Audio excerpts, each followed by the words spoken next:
ভাঙড়ে এক অনলাইন দোকানদারের বাড়িতে ইডি হানা। প্রায় 4 ঘন্টা তদন্ত করার পর অনলাইন দোকানদারকে আটক করে নিয়ে গেল ইডি আধিকারিকরা।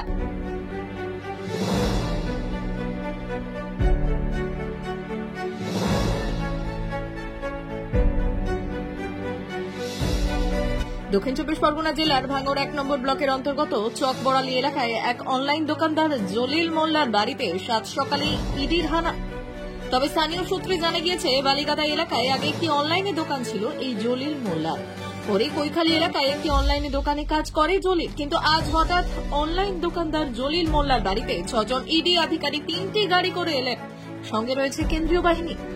সকাল 7টা থেকে প্রায় 11টা পর্যন্ত জলিল মোল্লার বাড়িতে তদন্ত ও তল্লাশি করে জলিল মোল্লাকে আটক করে নিয়ে যায় ইডি আধিকারিকরা এবং পাসপোর্ট, ল্যাপটপ সহ বেশ কিছু নথিপত্র উদ্ধার করে ইডি আধিকারিকরা। তবে এই বিষয়ে মুখ খুলতে নারাজ এলাকাবাসী ও জলিল মোল্লার পরিবারের লোকজন।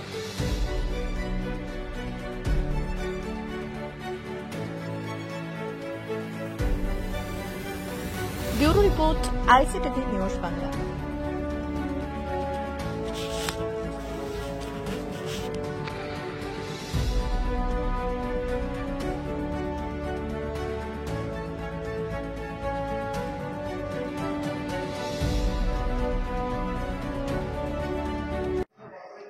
বিষয়টা অবশ্যই ইডি তার তদন্ত সাপেক্ষে এই ধরনের যারা ডুপ্লিসিটি কাজ করে, কে বা কোথায় এই অনলাইনের যুগে, এই সাইবার ক্রাইমের যুগে কী ধরনের ক্রাইম কোথায় কখন কিভাবে হচ্ছে আমাদের পক্ষে তো জানা সম্ভব নয়।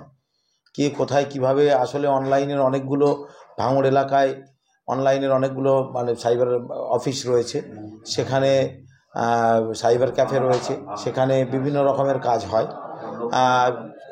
অনলাইনে যে সমস্ত এখন ছেলে মেয়েদের স্কলারশিপ থেকে শুরু করে সাধারণ মানুষের প্রত্যেকটা মানুষকে এখন অনলাইনের এইগুলো সাইবারের অফিসগুলো অবশ্যই, সাইবার ক্যাফেগুলোতে অবশ্যই মানুষের দরকার পড়ছে এবং মানুষ যাচ্ছে সেখানে। তো মানুষ যাচ্ছে এবং মানুষকে এইভাবে প্রতারিত করছে তারা কিভাবে,